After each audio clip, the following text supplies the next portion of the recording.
So you're thinking this is the year that you're going to buy a house. You're ready to go. You're going to open houses. You're watching a ton of HGTV and you're so excited about buying a house. Well, in this video here, we're going to talk about the tough questions you need to ask yourself to find out if you truly are ready to buy a house or if you're just excited about the idea of buying a house. So let's get started.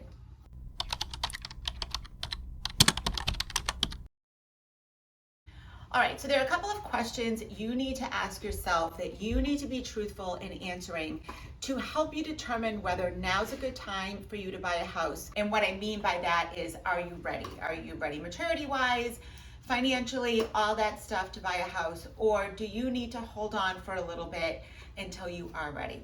So one of the most important questions you need to ask yourself when you're buying a home is about your job. Is your job stable?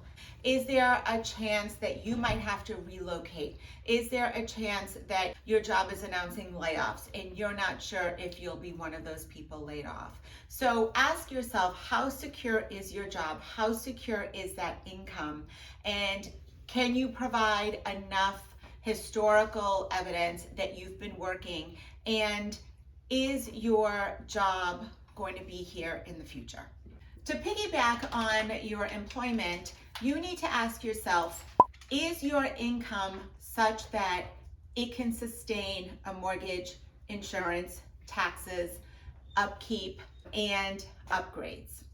Can you buy a home and not be house poor?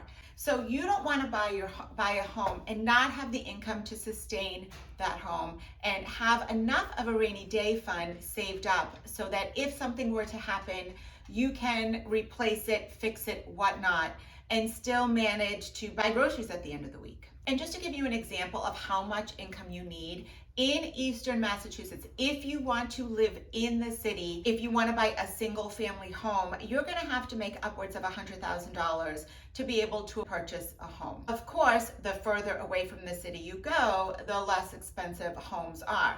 But that doesn't mean they're inexpensive. So just bear in mind that you need enough of an income to be able to afford all the other things that come with home ownership than just the mortgage.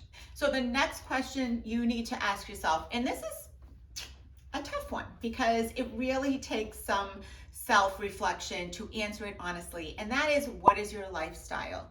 Is your lifestyle such that every chance you get, you want to travel, and every extra dollar you make, you spend on the latest and greatest handbag? Homeownership requires a huge financial commitment, and if you'd rather spend your dollars traveling or shopping, none of which are bad at all to do, then maybe homeownership isn't the thing for you at this time. And in addition to that, what is your maturity level? Are you mature enough to be able to make the tough decisions that you might have to make with owning a home that you wouldn't have to make if you weren't a homeowner? And before we move on to number 4, if you've liked this video so far and you've gotten even a smidge of value with it, please give it a thumbs up. Definitely hit subscribe and click that little bell so you get notified whenever a new video drops. All right, moving on to number 4. Are you ready to put down roots? So when you buy a home, again, there's a level of commitment there, and whether you're buying it as an investment property or to live in yourself, you typically need to stay in your home 3 years at an absolute minimum, and really 5 years is that sweet spot, upwards of 7, in order to recoup the money that you've put forth in the purchasing of your home, because you do have to pay some upfront costs that you don't really recoup right away. So are you ready to put down roots? Are you feeling like you don't no longer want to live where it's snowy and you want to live where the sun shines 365, and so you're thinking about moving? Or maybe you need to continue to rent until you figure out where you want to live if Massachusetts isn't the place for you. The next question you need to ask yourself is your credit score. Do you have a good credit score? Do you pay your bills? Do you pay your bills on time? How much debt do you have?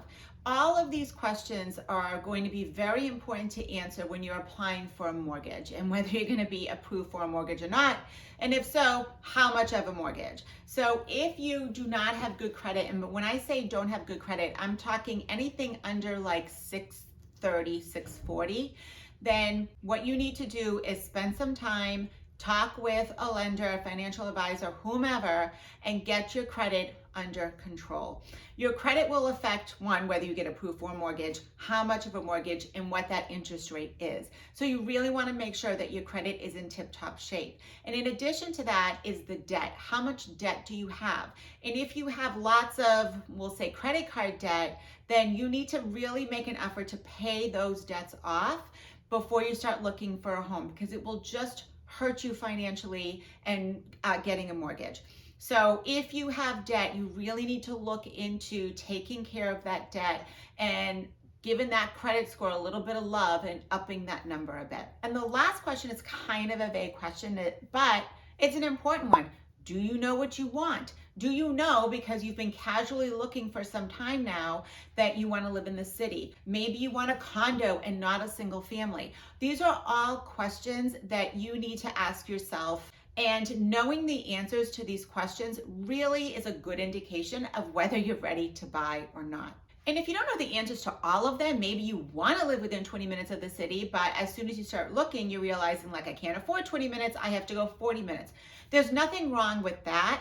It's just that you really need to have a good idea of where you want to be before you start looking. And that shows that you've really been doing some thinking, you've been doing some research, and you're ready to go ahead and start your search. And I don't think I mentioned it, do you have enough money for a down payment? There are certain programs where you can put as little as 3% down, but you need to be really well qualified. And if you are, that's awesome. But if you don't have a down payment and maybe you're not really well qualified, chances are those 3% down programs might not be for you. Having a good idea of what you can afford and what you have as a down payment are crucial things to know that will help you determine whether you truly are in fact ready to buy a home or whether you need to sit this one out a little bit longer. If you have any questions, definitely put them in the comments below. I always read the comments and I always respond. And if you found this video interesting, you got even a little bit of value out of it, definitely hit that thumbs up button. And if you're interested in learning more about the real estate market locally and nationally, what life is like living in Massachusetts, and interested in getting a glimpse of what life is like as a real estate agent, definitely hit that subscribe button and that little bell so you get notified whenever a new video drops. Thanks for stopping by. We'll see you next week.